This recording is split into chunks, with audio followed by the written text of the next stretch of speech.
उठो, जागो और तब तक मत रुको जब तक लक्ष्य की प्राप्ति न हो जाए। स्वामी विवेकानंद। दोस्तों, आज जो कहानी मैं सुनाने जा रहा हूं वह कहानी स्वामी विवेकानंद के जीवन से जुड़ी एक प्रेरक घटना पर आधारित है। कहानी के लास्ट में स्वामी जी के कुछ अनमोल विचार भी आपको सुनने को मिलेंगे, तो इस वीडियो के लास्ट तक बने रहिएगा मेरे साथ। तो चलिए कहानी को शुरू करते हैं। एक बार की बात है, स्वामी विवेकानंद जी किसी कार्यवश कहीं जा रहे थे। जिस रास्ते से स्वामी जी जा रहे थे उस रास्ते में एक नदी पड़ती थी। स्वामी जी चलते चलते उस नदी के पास पहुंचते हैं।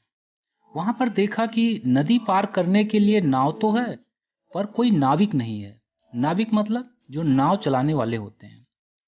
स्वामी जी वहीं पर रुककर नाविक का इंतजार करने लगे।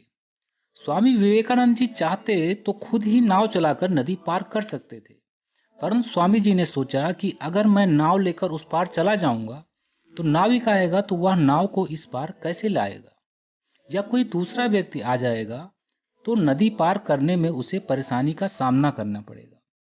स्वामी जी बहुत ही दयालु स्वभाव के थे, अतः उनकी वजह से किसी और व्यक्ति को कष्ट पहुंचे ऐसा वह बिल्कुल भी नहीं चाहते।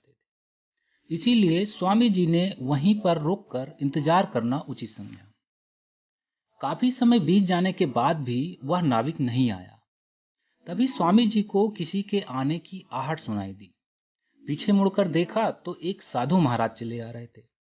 साधु महाराज ने पास आकर कहा, क्या तुम ही विवेकानंद हो? स्वामी जी ने साधु महाराज को प्रणाम करते हुए कहा, जी महाराज, मैं ही विवेकानंद हूं।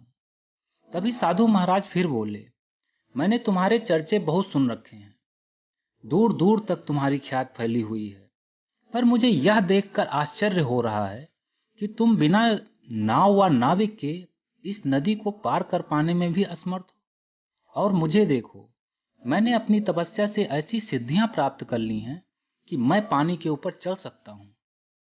यही कहकर साधु महाराज ने पानी के ऊपर चलकर नदी को पार किया और फिर पानी के ऊपर चलते हुए स्वामी विवेकानंद जी के पास वापस आ गए और पुनः तंज कसते हुए कहा, मेरी ऐसी सिद्धियां प्राप्त करने के बावजूद भी मुझे कोई नहीं जानता, पर तुम्हारी ख्याति, तुम्हारी प्रसिद्धि दूर दूर तक सारे संसार में फैली हुई है, जबकि तुम स्वयं से बिना किसी की सहायता के एक छोटी सी नदी भी पार नहीं कर सकते।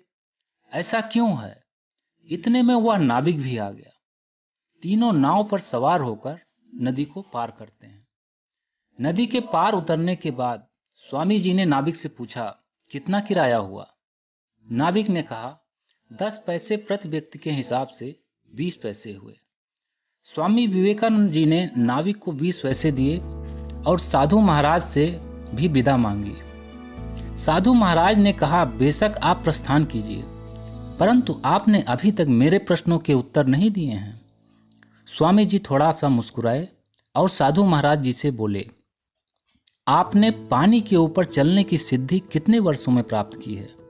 साधु महाराज ने बड़े गर्व से कहा, मैंने यह सिद्धि 15 वर्षों की घोर तपस्या से प्राप्त की है। विवेकानंद जी बोले, जो कार्य आप मात्र 10 पैसे देकर कर सकते थे, उसके लिए आपने अपने अमूल्य जीवन के 15 वर्ष बर्बाद कर दिए। क्या आपकी इस प्राप्त की हुई सिद्धि से किसी भी जीव जंतु को कोई लाभ पहुंच रहा है? अगर आपने यही 15 वर्ष मानवता की भलाई के लिए उपयोग किया होता तो बेशक आपकी ख्याति, आपकी प्रसिद्धि मुझसे भी कहीं अधिक होती। मैंने यही किया है, मैंने अपना सारा जीवन मानवता की भलाई के लिए समर्पित कर दिया है। यह सुनकर साधु महाराज का सारा घमंड चकनाचूर हो गया। वह निरुत्तर हो गए। स्वामी विवेकानंद जी ने अपने दोनों हाथ जोड़कर साधु महाराज को प्रणाम किया और अपनी मंजिल की तरफ प्रस्थान कर दिया। अब मोरल ऑफ स्टोरी, इस कहानी से हमें क्या शिक्षा मिलती है, हमें क्या सीख लेनी चाहिए? तो दोस्तों, आज भी हम में से बहुत सारे लोग अपने जीवन का बहुमूल्य समय फालतू की चीजों में बर्बाद करते रहते हैं। कोई दिन भर क्रिकेट खेलता या देखता रहता है, तो कोई इधर उधर गप्पे मारने में मशगूल रहता है, कोई मोबाइल में फालतू की चीजें देखकर समय बर्बाद करता रहता है, तो कोई अंधविश्वास में फंसकर अपना धन और समय दोनों ही बर्बाद कर रहा है। अतः हमें स्वामी विवेकानंद जी के विचारों को ध्यान में रखते हुए अपने अमूल्य जीवन का सदुपयोग करना चाहिए। ओके फ्रेंड्स, अब इस वीडियो के लास्ट में स्वामी विवेकानंद जी के 3 अनमोल विचार आपके साथ शेयर कर रहा हूं। इन विचारों को हर व्यक्ति को पूरे ध्यान से सुनना व समझना चाहिए।